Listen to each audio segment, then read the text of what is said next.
Salut à tous, bienvenue sur la chaîne YouTube de la Ship & Noob Airsoft Team.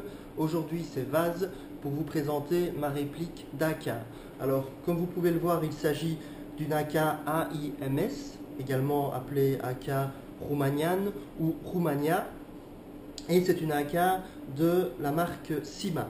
Alors pourquoi avoir acheté cette réplique? Cela faisait assez longtemps que je souhaitais une réplique d'AK et il s'avère que ces répliques disposent de modèles assez intéressants sur le marché du SIP et notamment au travers de ce fabricant Sima. D'autre part, dans la mesure où j'avais la possibilité de faire l'acquisition d'un modèle cheap, je me suis rendu compte que j'aimais également les AK lorsqu'elles étaient assez épurées d'un point de vue stylistique, un petit peu comme les M4 d'ailleurs. Et donc cela me permettait d'acheter une réplique qui était conforme à mes goûts et de la considérer comme complète sans devoir acheter de système de visée, de poignées supplémentaires ou quoi que ce soit. Et donc c'était l'occasion de faire l'acquisition d'une réplique qui me plaisait à moindre coût. Enfin, dans la mesure où j'aime en général avoir des modèles un petit peu particuliers, un petit peu inhabituels, j'ai opté pour ce modèle AIMS avec cette poignée en bois car je la trouve très jolie et manifestement elle est moins répandue sur les terrains. Alors premièrement, je vais commencer par vous expliquer les modifications de pièces que j'ai effectuées sur cette réplique. Dans la mesure où le but était de ne pas dépenser trop d'argent, j'ai opté pour des pièces cheap et le minimum. Alors j'ai changé premièrement le ressort, dans la mesure où je souhaitais un modèle moins puissant et à sbire irrégulière. J'ai donc trouvé un ressort qui correspondait à ce descriptif sur Taiwan Gun, un ressort cheap, qui n'est pas d'une marque habituelle en la matière, mais qui présentait des sbires irrégulières et qui aujourd'hui, après plusieurs tests, porte la réplique à une vélocité d'environ 320 fps, ce que je trouve idéal. Au niveau de la régularité de la vélocité, sur une dizaine de tirs, l'écart se situe maximum entre 317 et 325, ce qui est tout à fait acceptable et donc même au niveau du ressort, cette réplique arrive à être cheap tout en étant acceptable et tout à fait fiable. J'ai également modifié le joint au pup pour un joint au pup guardeur transparent. Alors, c'est un joint que j'aime beaucoup, qui est assez rigide, que j'installe dans la plupart de mes AEG, mais au sujet duquel il y a une précision qu'il faut faire absolument.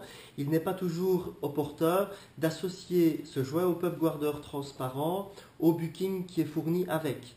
Dans certaines répliques, le bucking est trop épais et trop rigide et cela risque d'entraîner l'effet que même avec le hop-up réglé au minimum, il y aura un effet sur les billes que vous allez tirer. Par exemple, dans un SCAR Voice, si vous associez ce joint hop-up guardeur transparent avec son bucking, une fois réglé au minimum, l'effet hop-up sera déjà trop important pour pouvoir jouer avec des billes de 0,20 g.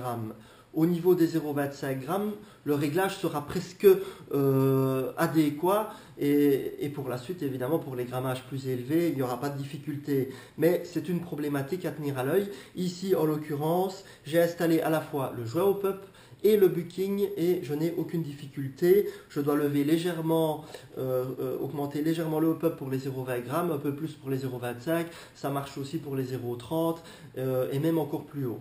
Voilà. Et donc, ce sont les deux seules pièces que j'ai modifiées sur cette réplique, le minimum, le ressort et le joint au pup. Pour le reste, j'ai fait quelques modifications de fiabilisation. Donc, au niveau de la gearbox, j'ai refait le graissage, j'ai tout nettoyé pour mettre une graisse de meilleure qualité. J'ai refait le calage des gears également. Je pense que j'ai modifié l'emplacement de certains shimes, j'ai dû en rajouter pour obtenir un calage parfait. Et j'ai également, ça c'est une habitude que j'ai, renforcé le câblage interne à différents endroits avec du tape pour assurer que rien ne bouge et que tout soit bien calé et bien protégé dans l'hypothèse d'éventuelles torsions en montant ou en démontant les pièces de la réplique. Voilà au niveau des modifications de fiabilisation. Oui, j'ai aussi, je pense, étanchéifié quelque peu la chambre hop-up. Je le fais également souvent pour être sûr, mais avec le joint hop-up guardeur transparent, je ne pense pas que c'était nécessaire. Pour le reste, les modifications qui ont été effectuées sont des modifications de l'ordre esthétique.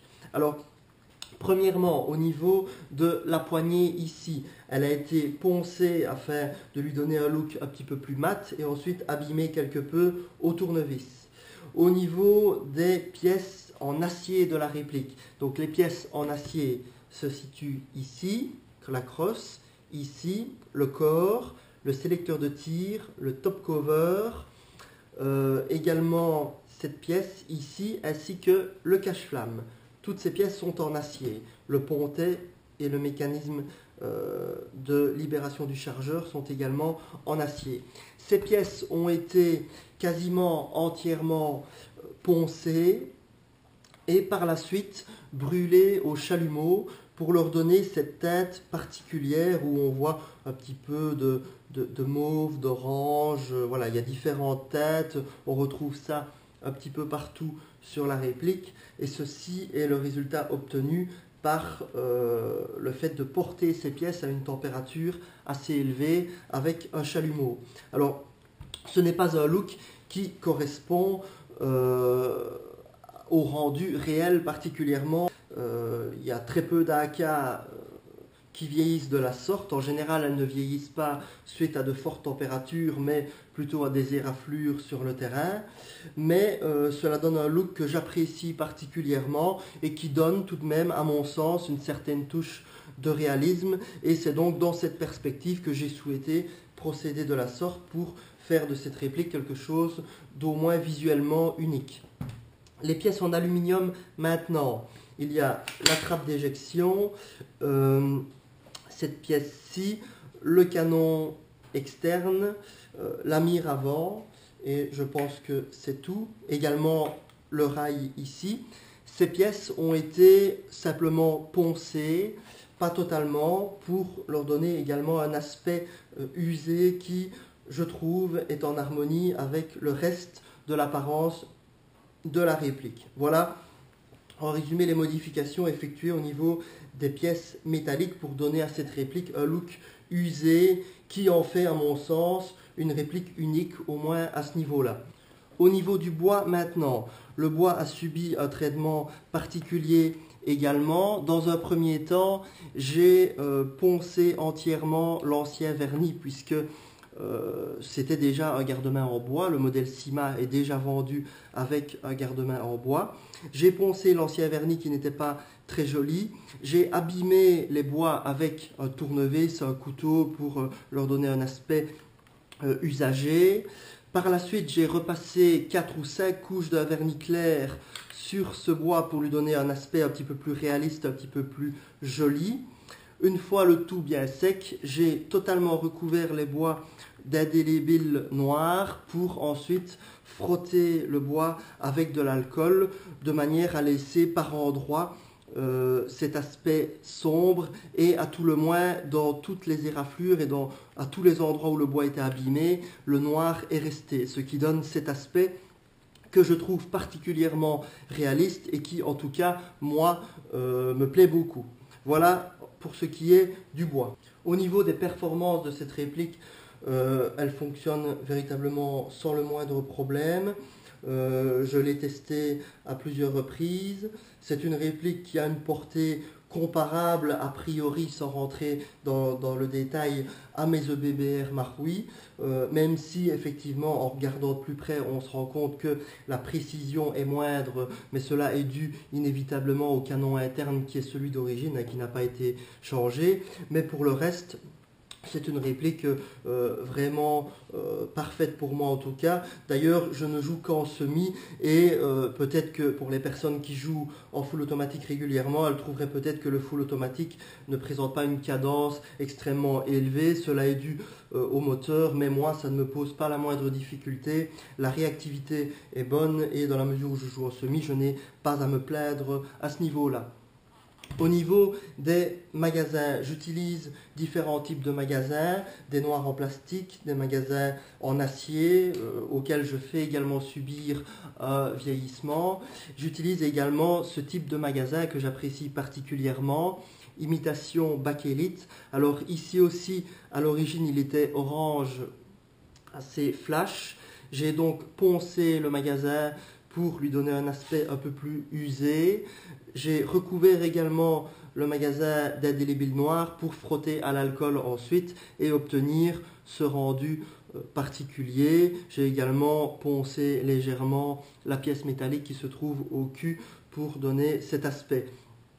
C'est un aspect qui, à mon sens, est plutôt joli et qui est en adéquation avec le reste de l'apparence de la réplique, dans le sens où on a un look assez particulier, assez exclusif, un look usé, ancien, tout ceci, je le répète, sur une réplique cheap pour laquelle je n'ai pas dépensé beaucoup d'argent dans des pièces, simplement un travail des pièces justement, et une fiabilisation habituelle, je vais dire, qui passe par un regraissage et un recalage de la gearbox. Voilà, en résumé, le détail de cette réplique. Je suis tout à fait satisfait de cet AK de chez Syma. Certes, la qualité de fabrication est certainement moindre que si j'avais opté pour un modèle VFC ou LCT, et LCT passe encore, je ne suis même pas certain. Mais après fiabilisation, la qualité est tout à fait acceptable. C'est une réplique qui ne me lâchera pas, j'imagine, sur le terrain.